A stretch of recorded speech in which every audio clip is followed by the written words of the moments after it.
કચરામાંથી કંચન બનાવતી નવસારી નગરપાલિકા ગણેશોત્સવના 10 દિવસ દરમિયાન 16 ટન પૂજાપો એકત્રિત કરી ખાતર બનાવ્યું. સમગ્ર નવસારી નગરપાલિકામાં અંદાજિત 900 ગણેશ મંડળો છે, જ્યાં નાની મોટી ગણેશ મૂર્તિની સ્થાપના કરવામાં આવી હતી. એક દિવસમાં અંદાજિત 1 ટન ફૂલહાર અને અન્ય સજાવટનો કચરો સ્વચ્છતા વાન દ્વારા એકઠો કરવામાં આવતો હતો. આ કામગીરી માટે કુલ 3 સ્વચ્છતા વાન અને અંદાજિત 46 સફાઈ કર્મીઓ નીમવામાં આવ્યા હતા. આ ઉપરાંત નવસારી નગરપાલિકા દ્વારા હેલ્પલાઇન નંબરની સુવિધા ઉપલબ્ધ કરવામાં આવી હતી, જેના ઉપર કોલ કરવાથી સ્વચ્છતા વાન જે તે સ્થળે કચરો એકઠો કરવા પહોંચતી હતી. હેલ્પલાઇન નંબરના કારણે તથા રોટરી ક્લબ, રોબિનહુડ આર્મી જેવા NGO તથા જાગૃત ગણેશ ભક્તોના કારણે આસપાસના ગામના લોકોને આ કામગીરી અંગે જાણકારી મળતા ગામના નાગરિકો પણ પૂજાપો આપી જતા હતા. સવાર સાંજ નિયમિત રીતે એકઠા થતા આ કચરાને નગરપાલિકાના શાકભાજી માર્કેટ સેન્ટર ખાતે લાવવામાં આવતો હતો. સ્વચ્છતા કર્મચારીઓ દ્વારા ફૂલહારના કચરામાંથી પ્લાસ્ટિક સહિત અન્ય અનઓર્ગેનિક કચરાને અલગ કરવામાં આવતો. આ સેન્ટર ખાતે ઉપલબ્ધ OWC મશીન એટલે કે ઓર્ગેનિક વેસ્ટ કન્વર્ટર મશીનમાં કચરાને નાખી અન્ય પ્રોસેસિંગ લિક્વિડ જેવા પદાર્થોને મિક્સ કરી ઓર્ગેનિક ખાતર બનાવવામાં આવે છે. દરેક ખેડૂત જાણે છે કે ખાતર એટલે ખરું સોનું. આ સોનારૂપી ખાતરને જરૂરિયાતમંદ ખેડૂતોને વિનામૂલ્યે વિતરણ અથવા નગરપાલિકાના બાગ બગીચામાં ઉપયોગ કરવામાં આવે છે, જેના થકી ફૂલ છોડને પણ અનેક ફાયદો થાય છે. અત્રે ઉલ્લેખનીય છે કે નવસારી નગરપાલિકા દ્વારા છેલ્લા 3 વર્ષથી OWC મશીન ઉપલબ્ધ છે, જેના થકી કચરાને ખાતર બનાવવાનું કામ દૈનિક ધોરણે કરવામાં આવે છે. આ મશીનો દ્વારા લીલા અને સૂકા કચરાને અલગ અલગ પ્રોસેસ કરવામાં આવે છે. મશીનમાંથી નીકળતા ખાતરને 1-2 કિલોના પેકેટ બનાવી વિનામૂલ્યે વિતરણ કરવામાં આવે છે. મશીનમાં 24 કલાકમાં ખાતર બનીને તૈયાર થઈ જાય છે. મશીનમાં એક સાથે અંદાજિત 1.5 ટન કચરો એક સાથે નાખી શકાય છે. નવસારી વિજલપુર નગરપાલિકા દ્વારા સ્વચ્છતા હી સેવા કાર્યક્રમ અંતર્ગત નાગરિકોમાં કચરાનો સાયન્ટિફિક રીતે નિકાલ કરવા બાબતે જાગૃતિ વધે તેને ધ્યાનમાં રાખીને નગરપાલિકા દ્વારા ખાસ કરીને જે ગણેશ મહોત્સવનો તહેવાર ચાલી રહ્યો હતો એ સમય દરમિયાન તમામ ગણેશ મંડળના જે પ્રતિનિધિઓ છે તેમને સાથે મિટિંગ કરીને તેમને જાગૃત કરવામાં આવ્યા હતા. અને ત્યારબાદ જે ગણેશ પંડાલોમાં જે પૂજાપાનો જે વેસ્ટ ભેગો થાય છે એ તમામ વેસ્ટ યોગ્ય રીતે કલેક્શન કરવા માટે નગરપાલિકા દ્વારા વ્યવસ્થા ગોઠવવામાં આવી હતી.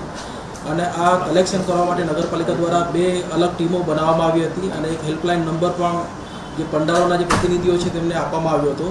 હવે જે ગણેશ મંડળના જે પ્રતિનિધિઓ છે એમના દ્વારા નગરપાલિકાની જે હેલ્પલાઇન ટીમ છે, હેલ્પલાઇન નંબર મારફતે ટીમનો કોન્ટેક્ટ કરવામાં આવતો હતો અને આ સમગ્ર ગણેશ મહોત્સવ દરમિયાન નગરપાલિકાની જે ટીમો દ્વારા આ પૂજાપાનો સામાનનું કલેક્શન કરવામાં આવ્યું હતું. અને આ જે કલેક્શન કરેલો જે પૂજાપો છે એનો નગરપાલિકા દ્વારા નગરપાલિકાના ગાર્ડનમાં જે પીટ કમ્પોસ્ટિંગની વ્યવસ્થા કરવામાં આવેલી છે અને નગરપાલિકાના વેજીટેબલ માર્કેટ ખાતે જે OWC મશીનો મૂકવામાં આવેલા છે એ મારફતે આ પૂજાપાનો સામાનમાંથી કમ્પોસ્ટિંગ તૈયાર કરવામાં આવે છે.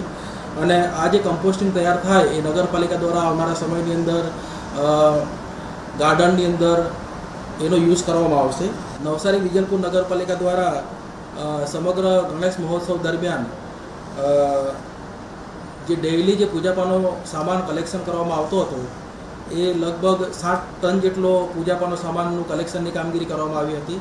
આ ઉપરાંત આનંદ ચૌદશના દિવસે, વિસર્જનના દિવસે વીરાવાડ પૂર્ણા નદીના અવારા ખાતે અને દાંડી દરિયા કિનારે પણ વિસર્જનના સ્થળે આ પૂજાપાનો અલગથી કલેક્શન નું આયોજન કરવામાં આવેલું હતું. અને આ બંને વિસર્જનના સ્થળે નગરપાલિકા દ્વારા લગભગ 8 ટન જેટલો પૂજાપાનો સામાનનું કલેક્શન કરવામાં આવ્યું હતું. આમ અત્યાર સુધી આ ઝુંબેશ હેઠળ નગરપાલિકા દ્વારા 16 ટન જેટલો પૂજાપાના સામાનનું કલેક્શન કરવામાં આવેલું છે.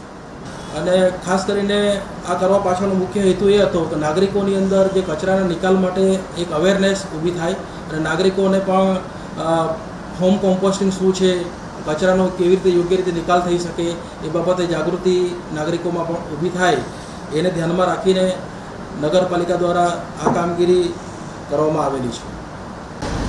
શ્રી મહાલક્ષ્મી ગણેશ મંદિર ગોહુલ હોસ્પિટલની સામે છે. મારું નામ છે વિક્રમસિંહ પટેલ. નવસારી વિજયપુર નગરપાલિકા દ્વારા અમારી ત્યાંથી ફૂલ અને કચરો રોજ લઈ જાય છે. એ કચરાનો ઉપયોગ ખાતર બનાવવામાં ઉપયોગ કરે છે. એ બહુ ખૂબ સારી વાત છે કે કચરો ગમે ત્યાં લાખેની પગ નીચે કોઈને અડચણ થાય નહીં ને એમનો ઉપયોગ બહુ સારી રીતે કરે છે મતલબ. ને અમારું મંડળ 1977થી ચાલે છે એ ખૂબ સરળ રીતે ચાલે છે. જો આપણે વાર તહેવારમાં બી બધાના ઘરે ફૂલ હાર તો ઇસ્તેમાલ થાય જ છે ને એ ફૂલ હાર આપણે ખાતર બનાવવા ઉપયોગ થાય તો આપણા શહેરને સ્વસ્થ ને સારું રહેશે. એ બધાએ કરવું જરૂરી છે. આપણા બધા માટે હિતની વાત છે.